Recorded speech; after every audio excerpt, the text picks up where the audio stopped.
I decided to make a quick run to CostCo for bulk supplies.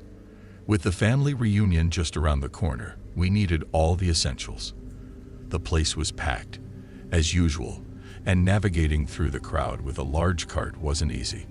As I made my way through the aisles, I noticed an elderly woman standing alone, her face etched with confusion. "Excuse me, ma'am, are you all right?" I asked, stopping my cart beside her. She looked at me, her eyes clouded. "I'm fine, just a bit lost," she replied, waving me off. "Can I help you find something?"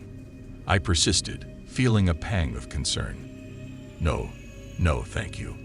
I'll manage," she insisted, her voice shaky but resolute.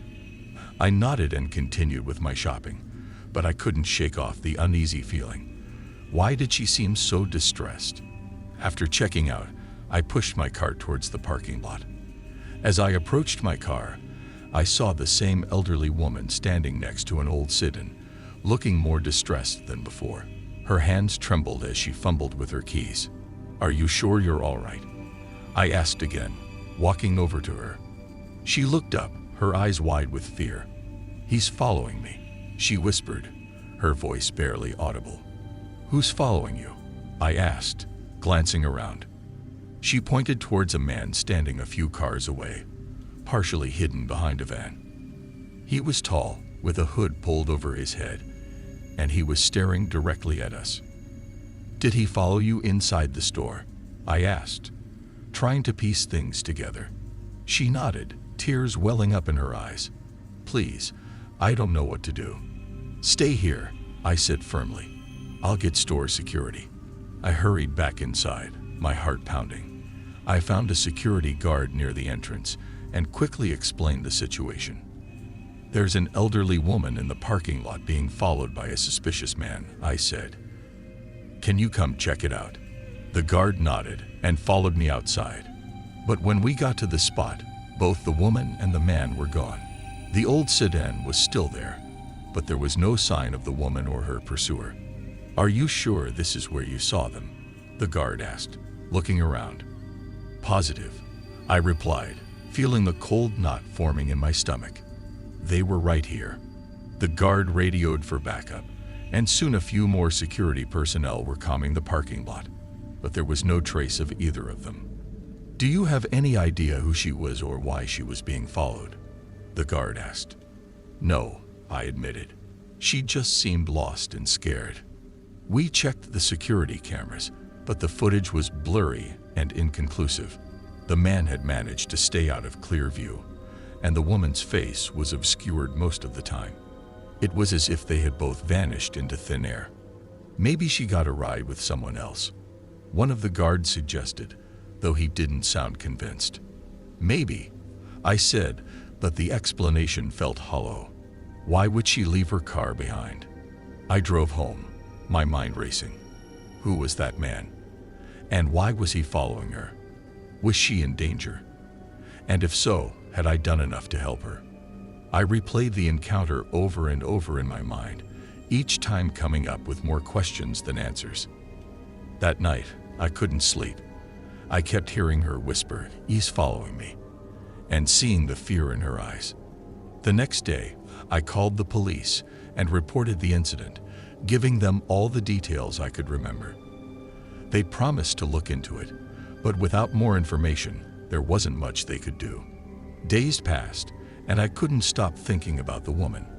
I returned to CostCo several times, hoping to see her again, hoping to get some closure. But she never showed up. Then, one evening, I got a call from the police. They had found the elderly woman's car abandoned in a remote area, but there was no sign of her or the man.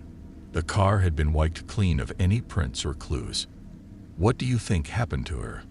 I asked the officer. "It's hard to say," he replied, "but we're treating it as a potential abduction." The word sent a chill down my spine. Abduction. Had I witnessed the beginning of something terrible? Could I have done more to prevent it? Weeks turned into months, and the case remained unsolved.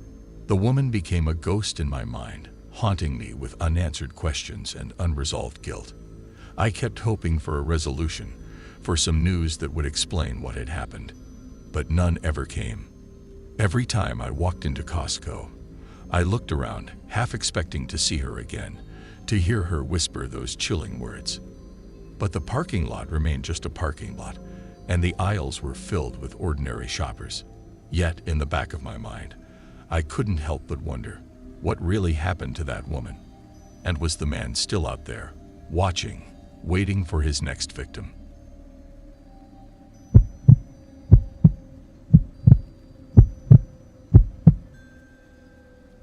Shopping at Costco for my daughter's birthday party seemed like a straightforward task. Balloons, streamers, snacks, the usual festive supplies. I was pushing my cart down the snack aisle when an overly friendly employee approached me. "Hey there, planning a party?" he asked, his smile a bit too wide. "Yeah, my daughter's birthday," I replied, trying to keep the conversation short. "How old is she turning?" he inquired, leaning on my cart. "8, I said, grabbing a pack of juice boxes. "Nice age. Lots of energy. Need any help finding anything?" "I know this place inside out," he offered. "No, I think I'm good, thanks," I said, trying to move away. But as I continued shopping, I noticed he was always nearby, hovering at the end of the aisle, or pretending to stock shelves. Was I being paranoid, or was he actually following me? When I reached the cake section, there he was again, offering unsolicited advice on which flavors kids liked best.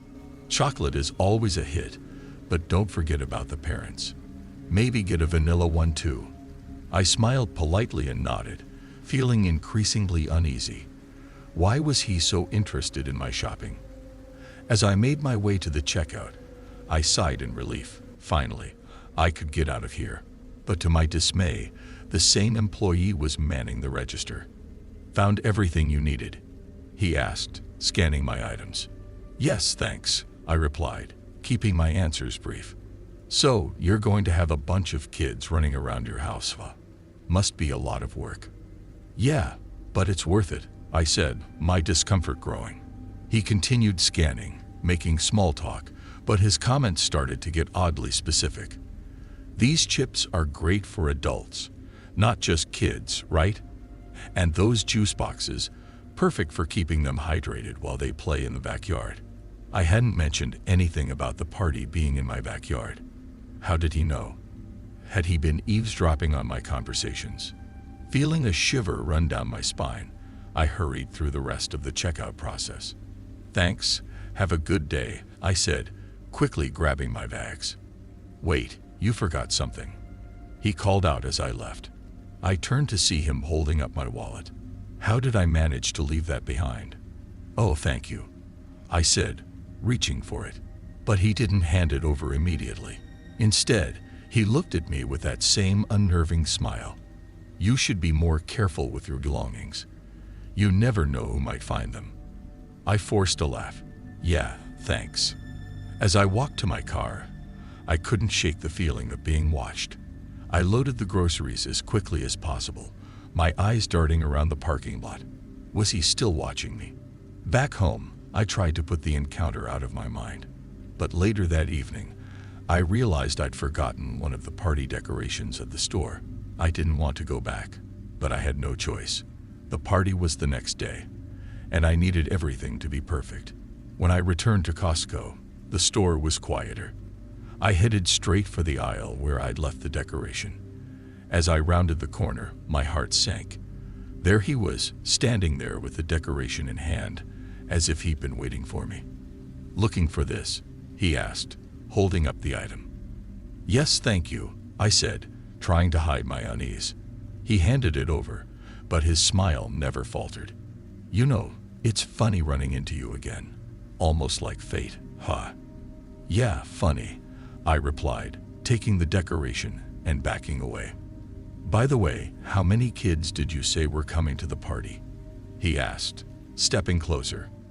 "I didn't," I said, turning and walking briskly towards the exit.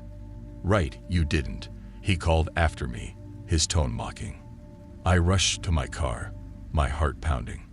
As I drove away, I glanced in the rearview mirror, half expecting to see him standing there, watching, but the lot was empty.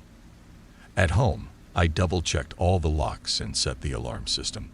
I couldn't shake the feeling of dread. Who was that employee? Why was he so interested in my party? The next day, the party went off without a hitch, but every time the doorbell rang, my heart skipped a beat. Was it him? Had he found out where I lived? That night, after everyone had left, I sat down with a cup of tea, trying to calm my nerves. Suddenly, the doorbell rang. My heart leaped into my throat. I peered through the peephole, but no one was there. I opened the door cautiously and found a small package on the doorstep. No name, no address, just a plain brown box. Inside was a note that read, "Hope the party was a success. See you around." I dropped the note and slammed the door shut, my mind racing. How did he find me? What did he want? That night, I barely slept, haunted by the smile and the unsettling questions it left behind.